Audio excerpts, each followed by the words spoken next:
দিন সকালে গোবিন্দ মাঠে যাচ্ছিল। আকাশে হালকা কুয়াশা, চারদিক ভিজে। হঠাৎ তার পায়ের নিচে কিছু শক্ত জিনিসে ঠোক্কর খায়। নিচে তাকিয়ে দেখে একটা অদ্ভুত ডিম। ডিমটা বড়, প্রায় নারকেলের মতো, কিন্তু তার গায়ে সোনালি ঝিলিক। মনে হয় যেন সূর্যের আলো তাতে আটকে আছে। গোবিন্দ ভয় পেয়ে ভাবল, এটা নিশ্চয়ই কোনো পাখির ডিম। কিন্তু এরকম সোনালি রঙের ডিম কোথা থেকে এল?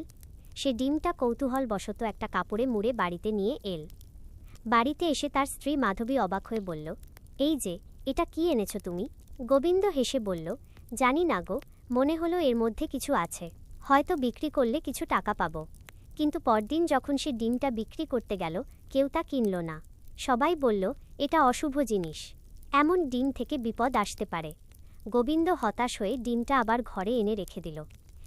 সেই রাতে হঠাৎ ঘরের মধ্যে এক অদ্ভুত শব্দ হতে লাগল, টুকটুক টুকটুক।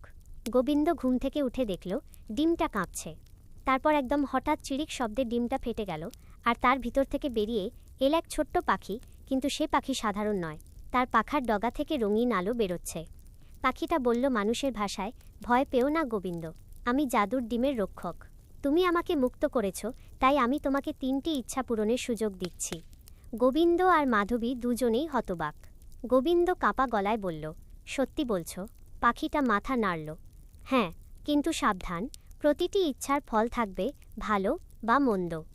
গোবিন্দ একটু ভেবে বলল, আমার প্রথম ইচ্ছা যেন আমাদের আর অভাব না থাকে।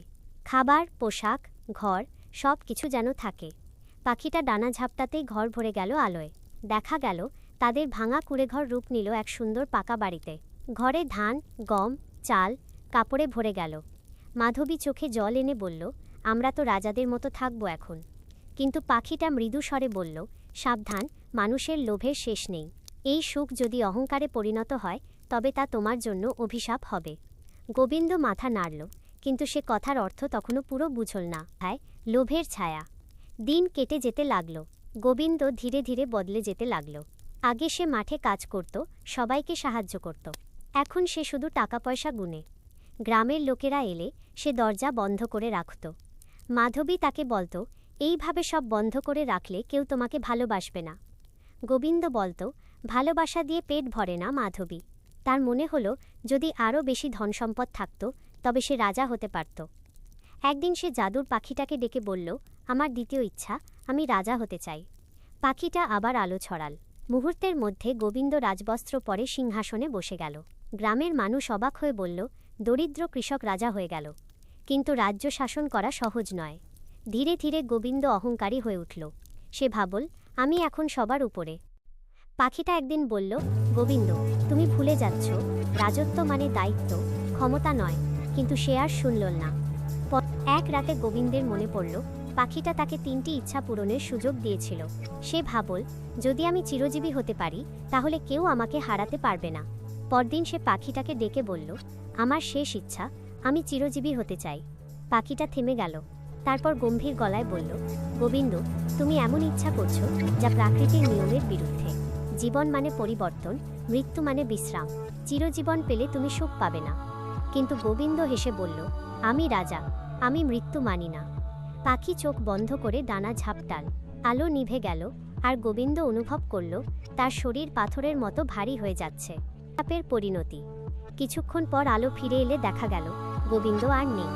সিংহাসনে বসে আছে এক বিশাল পাথরের মূর্তি। চোখ দুটি স্থির, ঠোঁটে এক তুচ্ছ হাসি। মাধবী চিৎকার করে কাঁদতে লাগল, আমার স্বামীকে ফিরিয়ে দাও।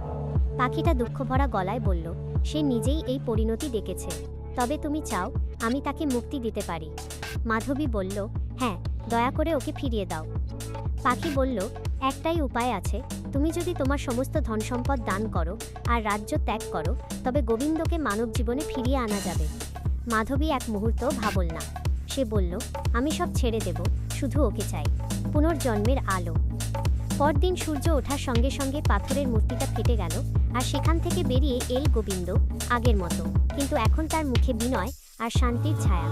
সে হাঁটু গেড়ে মাধবীর পায়ে পড়ে বলল, আমি ভুল করেছি। লোভ আমাকে অন্ধ করেছিল। এখন বুঝেছি, আসল সুখ টাকায় নয়, ভালোবাসায়। পাখিটা হাসল, তুমি এখন সত্যিকারের মুক্ত গোবিন্দ। তোমার 3টি ইচ্ছা শেষ হয়েছে, কিন্তু তুমি শিখেছ জীবনের সত্য। তারপর পাখিটা আকাশে উড়ে গেল, মিলিয়ে গেল সূর্যের আলোয়। গোবিন্দ আর মাধবী আবার গ্রামে ফিরে এল। তারা সহজ জীবন কাটাতে লাগলো, মানুষকে সাহায্য করত, হাসত, ভালোবাসত। উপসংহার: বছর কেটে গেল। কেউ কেউ বলে সেই জাদুর পাখিটা আজও চন্দ্রপুরের জঙ্গলে থাকে, নতুন কারো মন পরীক্ষা নেওয়ার অপেক্ষায়। আর গোবিন্দ, সে গ্রামের শিশুদের শেখাত, জাদু আসল শক্তি নয়, আসল জাদু মানুষের মনেই থাকে যখন সে ভালোবাসে, ক্ষমা করে আর লোভকে জয় করে। এভাবেই জাদুর ডিমের গল্প ছড়িয়ে পড়ল প্রজন্ম থেকে প্রজন্মে। সবাই মনে রাখল, ইচ্ছা যদি লোভে মেশে তবে জাদু নয়, অভিশাপ হয়ে ফিরে আসে।